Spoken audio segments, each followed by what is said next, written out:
Hi, Lisa. How are you? Good. I'm good. How are you, Nicolette? I am good myself. Thank you so much for saying yes to be interviewed today. For our listeners, my name is Nicolette, and for you, Lisa, I am the creator for the podcast titled You're Worthless. Read that again, the juxtaposition of your very soul. Thank you again, all the way from Kuala Lumpur, Malaysia, for your time today. And I would like to read a bit of your introduction Mhm. for our listeners before we get right into the conversation. So, hello everyone. We have Lisa Lewis here with us. Having been on a healing journey herself, Lisa knows what's it like to overcome overwhelm and grow in ways that positively impact relationships. Her 20 plus years of education, training, and life experience have equipped her to help others in their healing and growth. Lisa is dually licensed in California as a licensed marriage and family therapist and a licensed professional clinical counselor. Over the past 11 years, Lisa has had extensive training learning about the body mind connection. She also holds 3 certificates in Transpersonal Energy Healing, as well as Level 2 Reiki certification.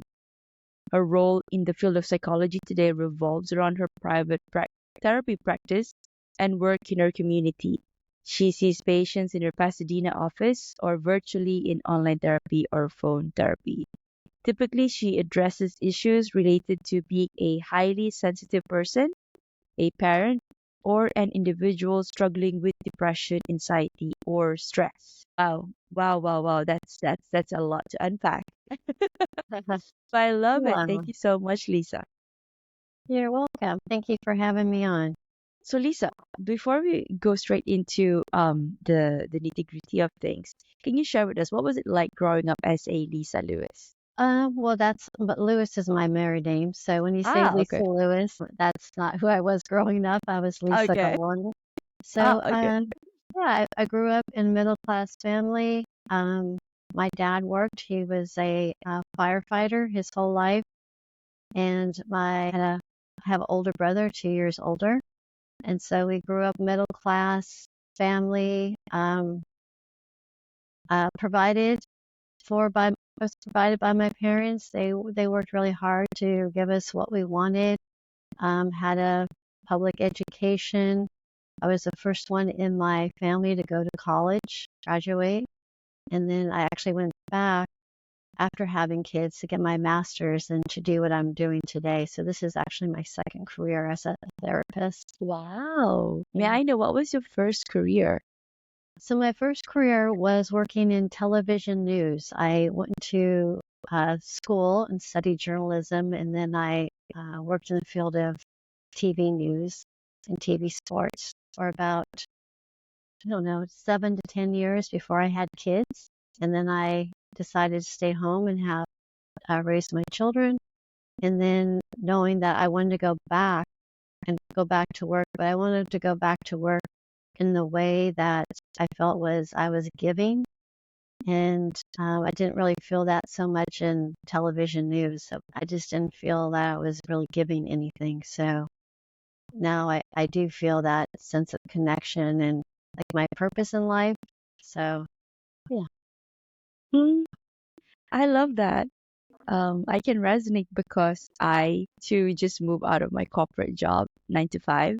So before it was accounting and finance, and right now also jumping into the space of psychology, which is hypnotherapy and life coaching.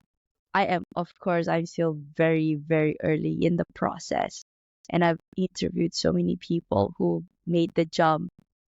And I think one common theme that I can gather from everybody is that trust the process. You'll get there. Yes, for sure. Yes, Um, so Lisa, do you consider yourself as a highly sensitive person? I do. And I didn't really know that about myself until it was like very recently. I think even it was before the pandemic, so maybe around 2019, 2018. Just doing the work that I do, I knew I was sensitive, but then when I started learning about the term highly sensitive person, who was that term was coined by Dr. Elaine Aron, and she did all the research about it, written the books, and now there's more people doing that research and learning more about the trait. It is a personality trait. It's something that you're born with. It's not a mental health disorder. And the more that I understand about it, the more that I understand about myself and how I kind of function in the world and really know more about my needs and wants, being able to express those needs and wants. What is a highly sensitive person, if you could share with us? What is that? What are traits? Yeah, so the four common traits, there's an acronym that Dr. Aaron coined. It's DOES, does. And the first one is, now I'm like blanking on, on the does, on the D. Let me go over there. The first, there's like overstimulation. We get highly overstimulated, so we need time to take breaks to calm our Mm-hmm. nervous system. We have a lot of empathy, like emotional responsivity. And so we're that empathetic person. We know, like, we can really feel what other people are feeling, empathize with them. Sometimes we take it on. Yeah. Or we don't want to, or we don't realize that we're doing that. And the other one is like a sensitivity to subtleties. So that can be the five senses, noise, taste, hearing, touch, smell. That so doesn't mean some people are really sensitive in one of the five senses, and they might not be highly sensitive at all. That might be something else inside. It could be like a physical or a medical condition too. So just differentiating between those two. Highly sensitive person. Hmm. It's super interesting. I've heard that term being thrown around the last couple of years as well. Now that I'm in the psychology space, a lot of people probably they don't know until they go to a therapist and say that why am I don't know. I am saying this is because I have a sister and I think I mean she hasn't gone and nobody has said that she's a high sensitive but she's always said that she's super sensitive, so anything you say to her she'll internalize it. But at the same time, like if I just meant A, but she would over yeah, or probably overthink it or just yeah. But there are how do you now? I think my next question is how do you, as a therapist or as somebody that has family members or friends that we know or exhibit those kind of traits, how do we deal with them? So how do you deal with them? Yeah. Well, really, it's really coming back to you and how did you deal with yourself? How do you want to show up with people, whether they're sensitive, whether they're not sensitive, they don't show any empathy. It's really how you show up. And so I always bring it back to you and not the other person. And if you do have someone in your life that you might think is highly sensitive and they don't realize it, it's coming. Well, highly sensitive people deep conversation. They don't like surface level that bores them to death. So if you can just be really you, be authentic, because they can really feel that too when someone's not being authentic. So just being yourself, being honest with yourself, being honest with them, and showing up with really lots of caring, listening. Because if you're not listening or you're pretending you're listening, they'll know it. And they'll just like, I'm not going to talk to you Anymore. anymore. Just I cut hope you that you're off. still talking to your sister. Yeah, but we had gotten into some fights, but just recently, like just last year was like the biggest one by far. But I made it a point to apologize immediately, but it took her a few months to just come back and talk to me. Yeah. Yeah, I really did. Yeah, I hurt her, so and I apologize, and we're good now. It's just the two of us in the family. I mean, as in besides my parents, so and I love her. To that, I told that I want us to fix this. No. Right, Lisa, can you share with us about your healing journey? Yeah, so my healing journey began in my 40s. I'm actually 59, and No, yeah. you do not look a day after. Let me see, Mhm. maybe 45. Yeah. Well, thank you. You're so sweet. Yeah, I will be 60 in September.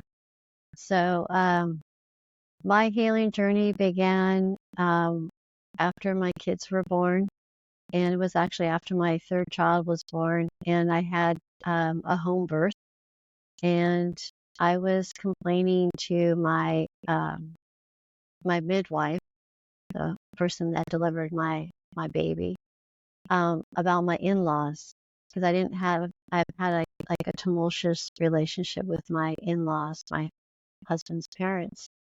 And she was like, Lisa, I think you really need to go talk to someone about this. And so I'm like, so she gave me two referrals. She gave me two names of people. And this is before cell phones or anything. So I had it on a piece of paper and I like tucked it away. This is when we still had like physical phone books. And I tucked those names away for 2 years. And something, I don't know, 2 years later, something clicked and I pulled that out. I knew it was time to go start talking to someone. And I made two calls. I made the first call, the person never called me back. The second call, I connected with a woman named Laura Fine, and she, listened to me, wanted to know like what I was coming into like therapy for. And she said, like, well, if you don't choose me, I just wish you like the best on your journey. And it was like that moment, like I knew this was like the person. And so I started working with her. And within like the first few months, I was able to set boundaries with my in-laws, tell them things that I was very resentful about and had never done that with anyone in my life. I was very like avoidant conflict. And so I just remember that feeling of having to face someone like I was going to have to speak my truth, my feelings. And I just remember her saying like, use I statements. So I did. I used my I statements and the build up to that conversation was I thought I was going to throw up. I was like sick to my stomach. Thought I was going to pass out because I have never done anything like this in my life before. And I did it. I said it. Came out the way it came out. I don't even remember everything that I said because I was um, so nervous and crying. And I have to say, it wasn't like really well received. And also, I'm like, that was like so empowering. Like it lifted something off of me that didn't belong to me. And that was like the start of my healing journey. And it just led to one thing to where I actually am today. And going, I got certified in transpersonal energy healing first, then Reiki. And then that set me off to get my master's in marriage and family therapy to become a licensed therapist. So that's how it started. And I was just talking to my husband about this. I'm like, I have to thank your family, as hard as it has been, but that, uh, I guess my relationship with them has set me to where I am today on this journey and really discovering like who I am, who do I want to become, and where I'm still going. Oh, I felt that. Well, I I think I had a not a similar story, but kind of similar in the sense of the starting point of I needed to know who I was after my divorce. So it's like, okay, everything is who am I without this person? And I was chasing some things, I would say the position in my career because that was taught to me like, you know, those things are the ones that's you're gonna be worthy only when you get to a certain when you have something to your name. And oftentimes I always people come up to me and say, Nick, did you regret marrying? Because before some people had already told me like you shouldn't and whatnot, and you're still young. At the time, the decision was correct. The decision was right to me. But it doesn't mean that 20 years later or 2 years later, it's still going to be correct, right? So, I mean, you make the decision based on the moment. So, and I got to know myself better right now. And who would have thought Nicolette would be doing podcasting with somebody from the US? Like, let me see, I got divorced 2019. That's 2021, 22, 23, 5 years after. And I'm really good at it and I love doing it. So, That's great. um, yes, Lisa, how has your own sensitivity been one of your greatest strengths? That's a good question. And I didn't realize it was a strength until I started doing my own therapy. Because even when I first learned, like, oh no, sensitivity is a strength, and I just like, you're gonna be kidding me. Like, what I heard like growing up, and just like, you're too sensitive. I heard that so much. Get And over it. yeah, so when I Yeah. heard those words, it was like a cue to like, okay, shut it down. Like, Mm. shut it down. And it is like, it's like shutting me down. And so I've had to come out of that like shell of it's okay to be sensitive, and also know that like sensitivity, like knowing it when you're in your gift of sensitive, and when you're like more in your wound. And that wounding part can be more like Mhm. the childish part that shows up, that needs maybe emotionally immature, or needs that validation, or needs someone to take care of her. And so just learning about the two. And then when I learned, which one I'm using, I can also ask for my needs to be met too. If I'm feeling sad for myself or a victim or something like that, like what can I do to get myself out of that? Because that doesn't feel good, to be in that role. And it's also not good to be on the receiving end of that from Mhm. somebody. Can you expand a little bit more on the gift and the Yeah. wounding? So the gift, I was trained in like transpersonal energy healing, is to work up Barbara Brennan. Um, see, there's lots of people that maybe use a different vocabulary around it. Stephen Kessler, Anadea Judith. So there's in our, as we go through childhood, like there's 5 personality stages, starting from like utero all the way up into like puberty. And these 5 different stages happened at different uh, age periods in our lives. Let's say if we use like the first stage is what we call the leaving pattern. Like something happens in utero, or like maybe up to 6 months of age, where the baby needs to like kind of leave the body, needs to like check out in order to survive. And then they're called like survival patterns, because like the caretaker wasn't able to care for the baby when its needed to be met. The diaper Mhm. changed, or just to be held and comforted. Like maybe Right. the parent was working, or there's like 3 other kids they're taking care of, or something's going on. The mother is even checked out, even in the womb. And so the baby like learns to like kind of leave the body in order to survive. So that's like the wounding part. But in the gift part, is as you go into adulthood, is like these people are usually like really intelligent, intellectual. They're great like speakers. They're very spiritual. They're great writers. And so that's the gift part of it. So we all have like a gift Oh. and a wound. And usually there's one that's one of these survival patterns that we run. We can do all of them, but there's usually one that's really stronger than the rest. And so it's getting to know those, and then recognizing it in yourself when you're in this pattern, and also recognizing when other people in your life are in it. And then it kind of gives you a benchmark or framework or foundation going, oh, like I'm noticing this about this person, and I have these skills to help them so they're not in this wounded part. Wow, you dropped some truths right there. And so many lights are flicking in my head right now because I am recognizing certain patterns around me from different people. And it might just be that. Okay, so I know now, I know better right now on how to deal with that later because it starts with me, right? Mm. Thank you for that, You're Lisa. welcome. Yeah. Now, the good part. How do you learn not to take on everyone else's problem? Yeah. So that's like, that's a hard one. First off, it's just to recognize that you're taking on everyone else's problem. And yes, I've been really good at doing this.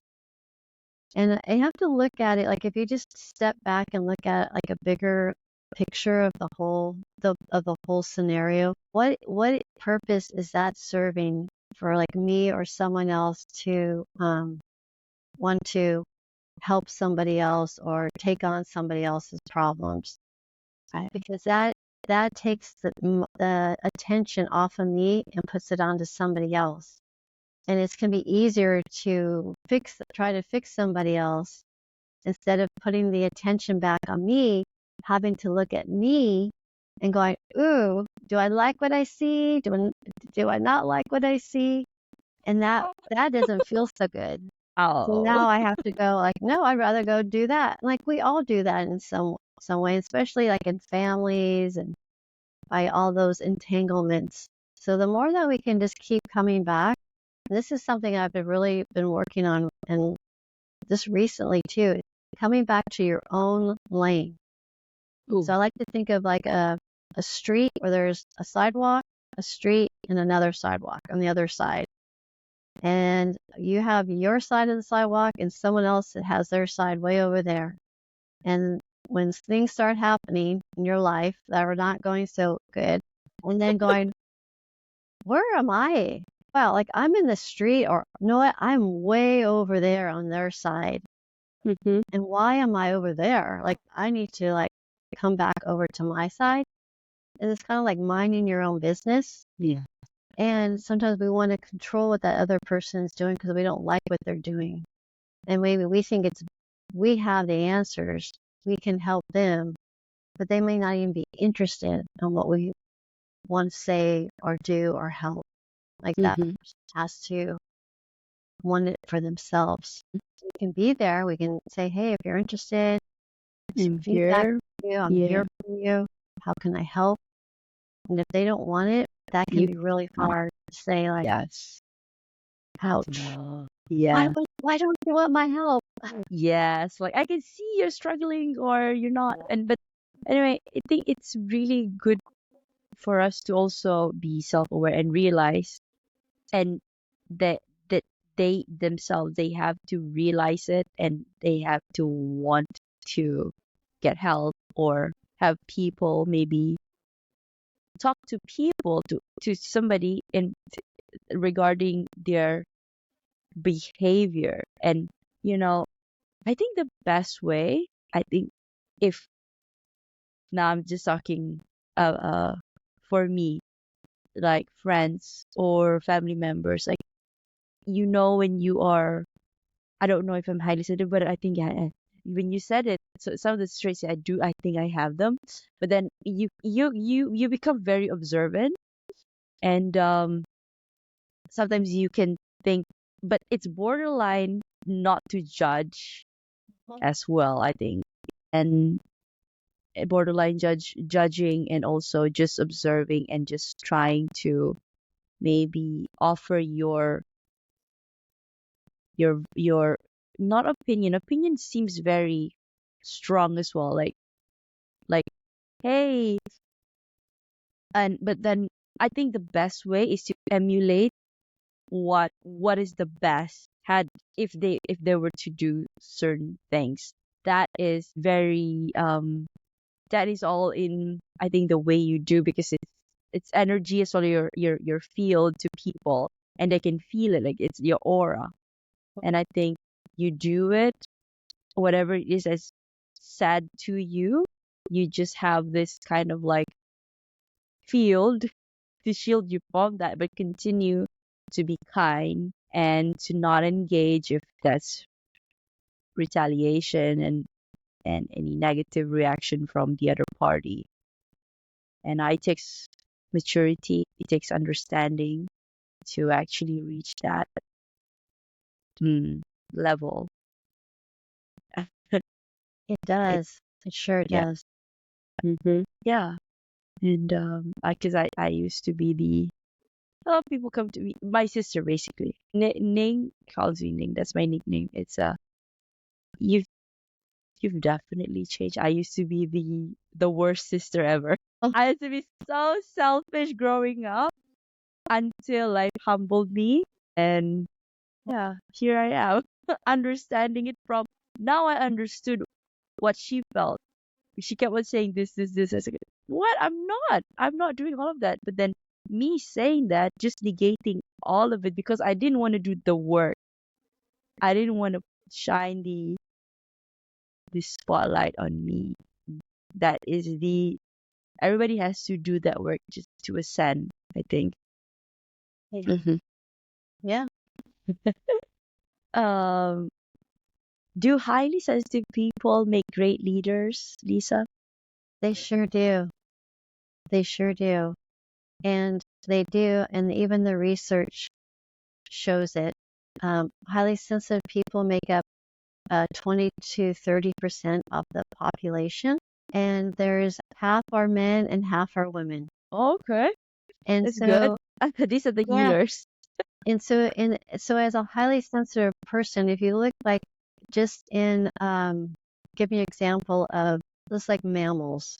So there's like herd mentality, like in different animals live together in herds. Yeah. And so in that herd, 20 to 30% of that herd are what we see the highly sensitive. They are on the perimeter of the herd looking out for danger. They're the natural protector. The natural protector. Ooh, I just got chills when you said that. Ah, So they alert the herd when there's when there's danger coming. And so they have that natural ability to step outside like the circle and look at the bigger picture. They're not like tunnel vision, they're not focused, honed on, which we need those people too, right? Those are like the scientists that create, Yeah. new things. So the highly sensitive on the outside the perimeter, looking out for danger. And so that's how they make great leaders, great mediators, because they can No. listen to that side, not take a side, and come bring the people together so they can Mm. hear so that's that depth of processing they can hear and they can take it really deep and kind of just take it, assimilate it in, and then decipher it out. According to the audience. Yeah. Well, of course, so yeah, so they can hear it, right? So they're attuned to who they're Mhm. talking to. Yeah. So I knew it was a strength. I knew it. Okay. Please talk about this is me, that is you when it comes to setting an energetic boundary. Yeah, so this is me, that is you. That's an exercise I love teach to clients. This is so if I were to demonstrate it, keeping one hand out in front of you. So the distance between your body and the end of your hand, this is you, right? And it goes on a complete circle around your body. And on the other side of my hand, that is you. So that all that over there belongs to you. This all in here belongs to me. Right. So when we're in conversation with somebody and they are projecting things at us and we're as a highly sensitive person, we can just really take that into our heart and we feel it, either our heart or our stomach going, ugh. Yeah, like somebody just punch you. Yeah, like Stab shot, you. Yeah. stabbed you, shot an arrow. And hmm sometimes if we don't know that about ourselves, we are not only are we carrying everybody else's stuff and our own, and that's like heavy, and then that's overwhelming, and that can lead to anxiety, depression, right? That overwhelming feeling. And we're also good caretakers. There is that empathetic part that comes in, is that we love to take care of people. And so it's like, here, I'll hold that sadness for you. I'll hold that blame for you. I'll hold it. I'll hold it. I'll hold it. and plus our own stuff. And then again, it's too much. So we have to learn how to push all that out of our energetic boundary, give it back, just give it back to whoever it belongs to. You don't even have to know what it is. Give it back, give it back. And so we have this really clean and clear energetic boundary field around ourselves. And then we can differentiate between what does my energy feel like compared to somebody else's. And then you realize when you get really grounded, centered, and you realize when, like, what is that? Like something just entered my field, my energetic boundary, and I don't like it, or I like it, or it doesn't belong to me. I don't have to take that. Like I can just put this, I like to say, a Teflon shield around me that protects me, protects my energy, but I can also, I get to decide what I want to let in and what I want to keep out. It's not a wall that blocks me from everything. I get to decide. I get to make the choice. Thank you. Yeah. It's So a that reminder. this is me, that is you. So any time you think that whatever that you're saying and somebody's saying hurtful things or things that are harsh and you know it's not true about you or about something else, because you can just get reaction not when they're talking about you, you can also get reaction when they're talking about somebody else or something else that you know it's not true or there's other sides to it. So remaining calm. Okay. That's a great question. I love teaching that. And I can also talk about, so even in protection, when you're in a difficult conversation with somebody, and so this our front side, where our heart is and our stomach, this is what we call in energy work. This is our emotional side, right? We feel everything in the heart. The back side is the will side. That's what gets us up out of bed in the morning. We take a shower, eat, go to work, do all that. That's our will side. So when we're having a hard conversation with someone, we want to protect our front side, our emotional side. And so you can do that by like wearing something, a sweater or jacket over, to remind yourself that you're protecting your heart, your stomach. You can wear like a scarf. You can turn sideways, so it's not directed right at you, but it's going by you. It's going right by you. So these are like little subtlety things that we can do. Like even if you're at your work and you have to give a presentation, or you're on a Zoom call and like everyone's staring at you, like you can do things to really energetically protect you. So you're not taking that all in. So in the context of a couple, husband and wife, and they're having it when they're fighting, what do they do? Like, do they stand sideways like this? Or Well, like the best part of having an argument or talking a difficult conversation is actually going for a walk, right? And you're side by side. because your eyes are there, but you're hearing it. It's here. Right. You're seeing other things, and you're walking. You're exercising other muscles. Yeah. Mm. And you're not directly in front of that person and making all that eye contact and trying to figure out what what are they thinking and doing and all that. You're just having this side by side conversation where you just be more at ease. I love that. I'm gonna apply that to my life. Thank you, Lisa. Yeah. So, Lisa, what is next for you? That's a good question. I'm actually about to announce a women's retreat. I'm going to be holding my first women's retreat in just north of Santa Barbara, California. It's going to be a four nights, 5 days at the beautiful El Capitan Canyon. It's glamping, and it's called She Rise. So it's going to be about restoring, rejuvenating, and renew.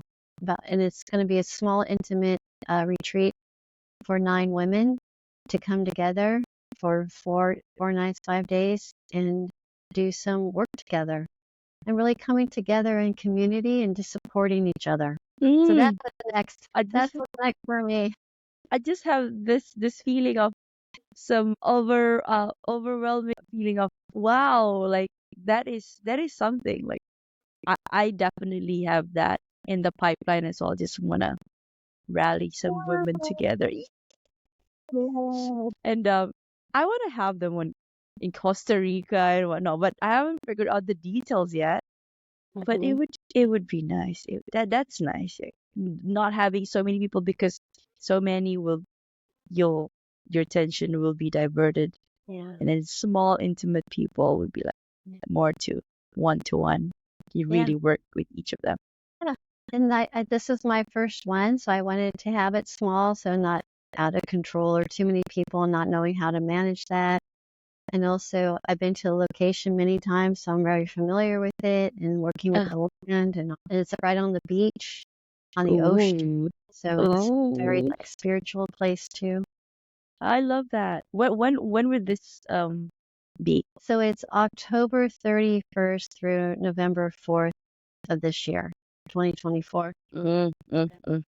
November, October to November. Okay. I mean, it's a month after I'm there, but I know. who knows? Next year. Yeah. Darn it. Yes. Well, so I'm gonna pivot to a self-worth question because well, my podcast talks a lot about self-worth. So the question for you, Lisa, many people struggle with feelings of inadequacy despite their achievements.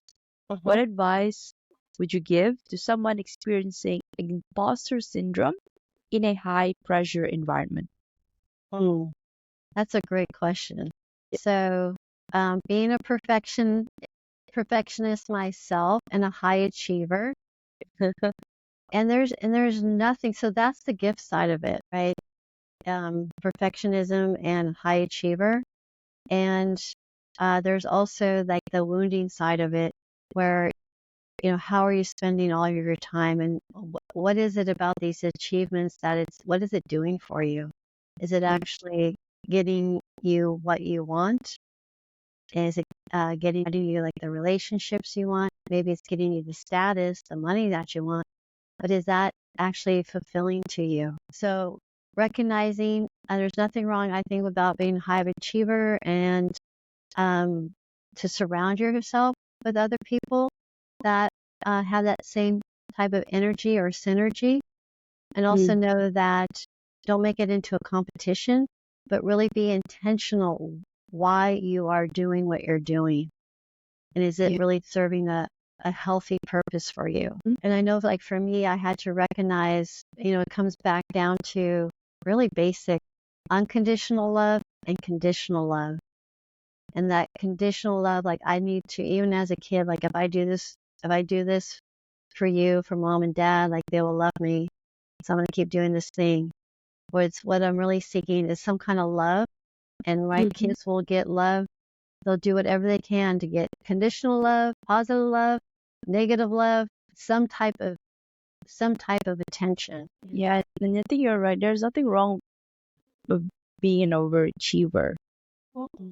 because you're just trying to better yourself than you were yesterday. I think that's the best way to put it because I thought before that overachieving, but in a toxic way, of course, is going to be detrimental to me. But then I went to the other side of the scale, like not wanting to do anything at all because what is life like?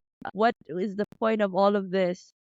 But then you're gonna come back to the middle Mhm. because we're still living here on this 3D plane. We still have to pay bills. You still have to get up.